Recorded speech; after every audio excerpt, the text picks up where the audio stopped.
Umabot na sa 36 na individual ang nasawi bunsod ng epekto ng bagyong Butchoy at Karina na sinamahan pa ng habagat. Base sa pinakabagong ulat ng National Disaster Risk Reduction and Management Council o NDRRMC, 14 sa mga ito ay pawang mga verified na at naitala sa Calabar Zone, Zamboanga Peninsula, Central Luzon, Northern Mindanao, Davao Region at Bangsamoro Autonomous Region in Muslim Mindanao o BARM.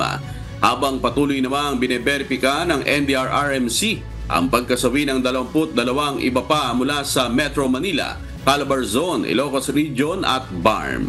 6 naman ang naitalang sugatan at may 2 na nawawala pa rin matapos ang kalamidad.